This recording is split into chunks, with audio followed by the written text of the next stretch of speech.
Ladies and gentlemen, welcome back to the Republic Watch. Today, I'm going to talk about Kalonzo Musyoka. This man has been in politics for 40 years, 4 decades of experience as a vice president, as a cabinet secretary, and a presidential candidate.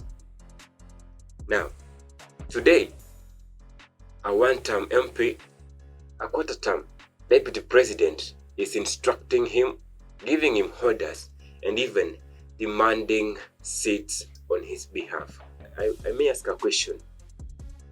What really went wrong with Kalonzo Musyoka? Guys, nataka tu muangalie hii scenario.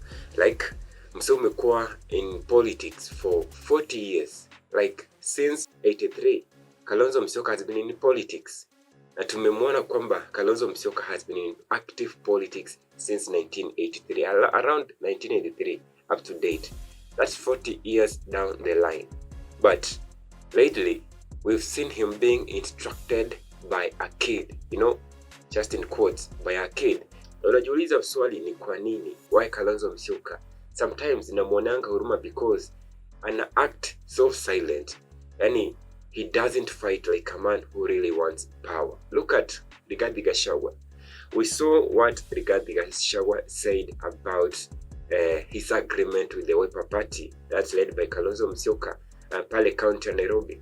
He said that tumeelewana na Kalonzo Musyoka ama the Wiper Party kwamba seats za ugavana, useneta na women rep hizo zote zinaenda katika chama cha DCP. Ni kwa nini Rigathi Gachagua anaongea kitu kama hicho? Kwa sababu he knows that he is the one fighting for Kalonzo Musyoka to be given the chance to be the president of Kenya. Just look at how President William Ruto alipiga kampeni yake. Alidecide kwamba let me go to the ground, nipigane na hawa wanaume ana kwa ana, and we saw that alipata matunda yake despite watu wasema kwamba hizo elections zilikuwa rigged, like kulikuwa na uongo fulani pale. But Ruto aliibuka kuwa mshindi kwa sababu alijipigia kampeni kama mwanaume na akapiga kelele like he wants to be the president of Kenya. But now look at Kalonzo Musyoka. Is someone who is silent, hataki kuamka pigane kama mwanaume mwingine yote yule anayetaka kupata kiti cha urais, And that's why I say kwamba Fred Matiang'i is far better than Kalonzo Musyoka in terms of strategy and programming himself. Ukiangalia vile anapiga moves zake tu chini, building his own empire. Fred Matiang'i is very, very clever. Kuna kitu kimoja napendea Kalonzo Musyoka, and I think this thing is going to cost him. Kama hawezi tumia akili kidesign tofauti kuhakikisha kwamba he can win the trust of Kenyans and support from other political leaders, not only Rigathi Gachagua. Kalonzo Musyoka ni mtu yule ambaye hawezi akapush for fights in the streets ama kupigana na watu kwa street kuhakikisha kwamba ana demand ile respect and support from Kenyans.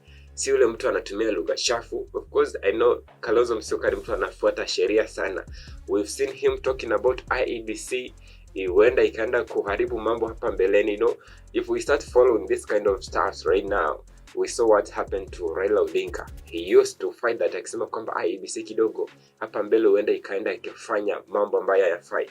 But if we cannot use a different strategy, he's going to lose. You've seen Fred Matiang'i. Ni mzee ana move silently. I did a video on this YouTube channel nikisema kwamba Fred Matiang'i amekuwa akipiga late night meetings. Watu wakaanza kusema hizo ni propaganda, but see, have you seen Fred Matiang'i publicly akipiga kampeni zake? Have you seen Fred Matiang'i akisimama juu ya magari kuanza kubishana na serikali hapa na pale? Fred Matiang'i amekuwa akifanya meetings chini ya maji, na ana build empire yake. You can see how he has taken Martha Karua, governor of Trans Nzoia, that's Natembea, and Mutia Sdini Mukisa, the spokesperson wa the United Opposition, and many other people. Kuna wale ambao anaendelea kutengeneza empire yake. Those from Nyanza, from the Western region and Mount Kenya, Rift Valley, anazidi tu kupenya pole. Ikifika ni wakati wa campaign, utaona tu vile ataripuka tu. So, ndio nakwambia kwamba in terms of strategy, vile anajipanga, he is far way better than Kalonzo Musyoka. Kalonzo Musyoka should stand up if he wants to be the president of Kenya. Apigane kama mwanaume, awache tu kupiganiwa. You know, he is seated. I just give you an example. Look at Rigathi Gachagua, how he's fighting. He's fighting like a man who wants power. But Kalonzo Musyoka is just seated there like a man who is waiting to be given power. Hataki kupiga moves zake, angalau build empire yake.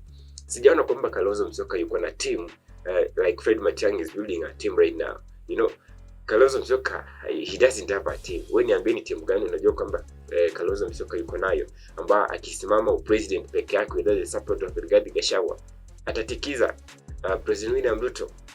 Kalonzo Musyoka should stand up if he wants to be the president of Kenya. If he wants to be the presidential candidate, kama hataki kwenda kusuffer in front of Rigathi Gachagua, he has to stand up on his own. Watu tumekuwa tukishambulia Fred Matiang'i kwamba amejiunga na chama cha Jubilee, sijui anapewa support na Uhuru Kenyatta, the former president. No, Fred Matiang'i joined Jubilee party because that is the party he worked under for over 10 years. Na anajua kwamba hiki chama kiko na maono haya na haya. So he has the bond with that party and he's the deputy party leader of that chama, Jubilee party. So, ladies and gentlemen, I could like to know this. Do you think Kalonzo Musyoka is really want to enjoy the fruits of being under Rigathi Gachagua in the future? You've seen how Rigathi Gachagua is working. Can Kalonzo Musyoka survive? Komilamge Konge. Please, if you're new here, subscribe to this YouTube channel, like this video, comment, and thank you for the returning subscribers ambao wanarudi kuwatch hii content yangu katika hii YouTube channel ya The Republic Watch. And for the new subscribers, thank you so much. Let's meet on the next episode.